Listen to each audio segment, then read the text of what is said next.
Hi friend, Marian here.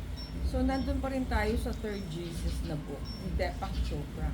So ano ba yung lesson natin that we are continuing? In my Father's house are many mansions.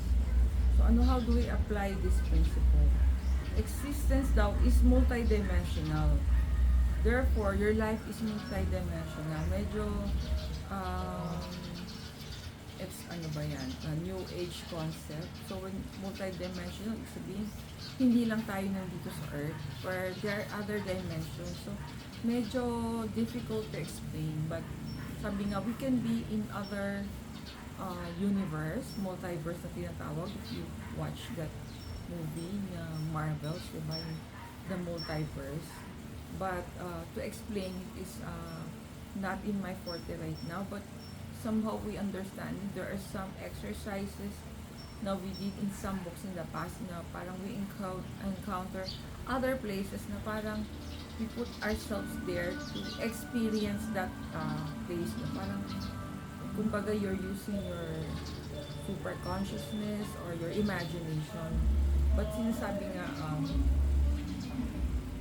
we are anxious thinking about going to heaven, parang kasi it's like to stay here, di ba? But on the spiritual path, you discover that you are multidimensional. So, di ba nga, God is everywhere. That believe that your life is confined to the material world derives from a very narrow focus of perception. When in fact, you exist simultaneously on everything.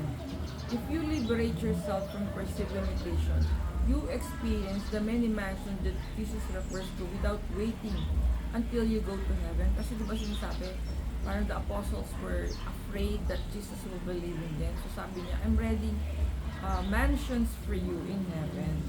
So para hindi maalis yung anxiety mo, mga apostles. So every dimension of consciousness has its own reality.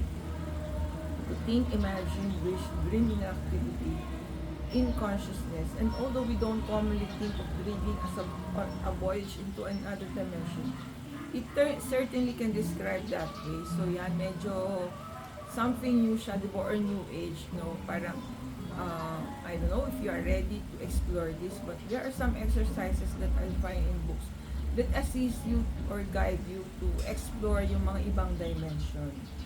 So sabi nga, yung exercise natin, in Jesus' teaching, the communication between different dimensions was completely open.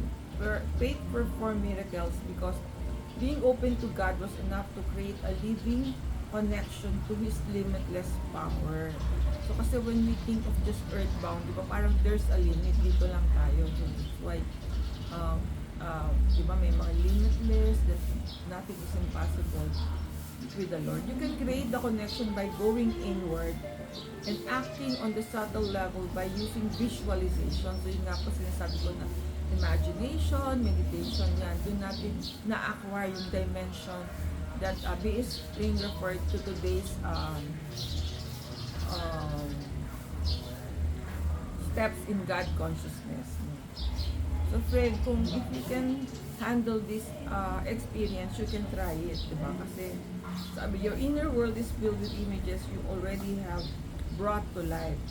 You are the author of many things you fear, and you always have the choice to make those fear vanish. So kaya nga, di ba, may mga we write books, we journal, kasi doon natin in-expression things that we cannot express to any other people. Baka they may not understand us. So what you're doing here is reclaiming authorship over your own life. Visualization is just a means of seeing a good outcome in advance. Although that's how many people use it. It's a means of connecting your own power at the subtle level to the external events that constantly wall up from your inner world. So yan, yung inner world natin is rich kasi. We can use it, we can utilize it, it can help us solve our problems, reach our dreams and goals in life. So sana you learn from our lesson today, although it's not complicated and hard to explain, but I hope I was able to share some lessons on the many in your Father's house are many mansions, or the multidimensional reality that we have. Stay safe everyone. God bless you all. Thank you for watching. See you on our next video.